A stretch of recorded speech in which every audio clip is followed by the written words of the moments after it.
This is the story of someone we are going to call Ray, a trans man from the outskirts of Jakarta, Indonesia, who has personally undergone conversion therapy. When asked how he was pressured into undergoing conversion therapy, this is what he said. They told me it was to make me happy and have someone to talk to and tell me what is right and what is wrong.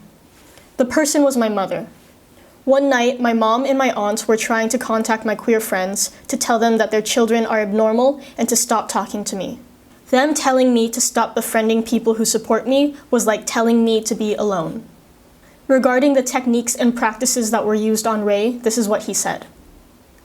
They prayed for me, giving me a glass of water filled with prayers, and counseling sessions, which actually just ended up with them telling me I'm on the wrong path and they believed they'd cure me.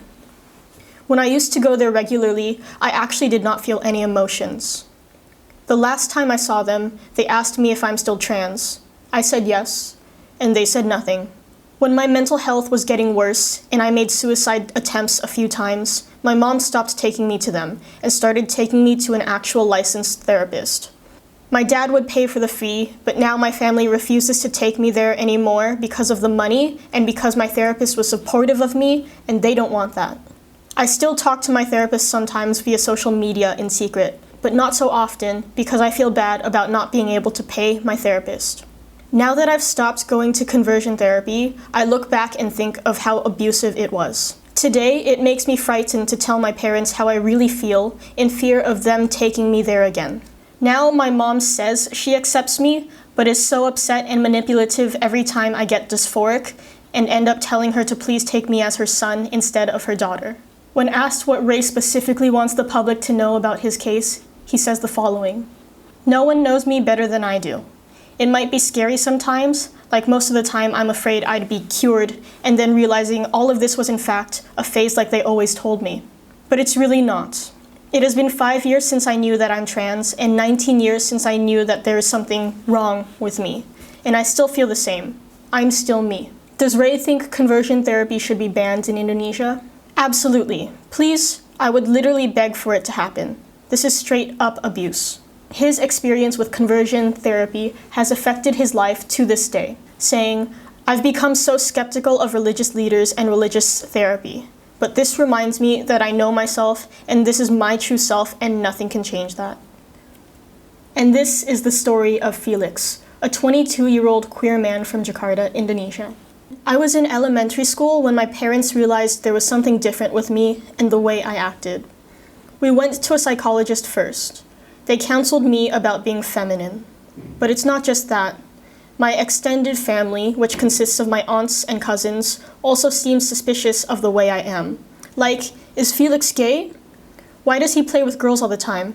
Why does he not play football? Then conversion therapy started when my aunt got very involved. I wasn't really sure, but I remember it was a house. She brought me there with my sister, my dad, and my cousins. She introduced me to a guy who said he could do things like cleaning demons. My aunt said, please, clean him, read him, take the demons away from inside of his body because he is feminine and acting like a girl all the time. That man tried to free the demon or whatever they called it, which was more like a ruqyah in Indonesian. Then later on, my dad brought me to a community church where they had some prayer worship routine on me. I was introduced to the priest who echoed the same thing as my aunt. The priest prayed a special prayer for me, touching my head as I laid down. There were so many moments with that priest. We did it every week. I started to think, are there any differences now after those sessions? I still feel the same. There wasn't extreme violence, luckily in my experiences, but that pressure and those sessions are still in my mind. It kind of grew like a nightmare for me, especially with my aunt. It was abuse that I experienced, and I was very upset for years right after that moment. I was mad and went to several psychotherapist sessions to heal from those nightmares. It wasn't easy.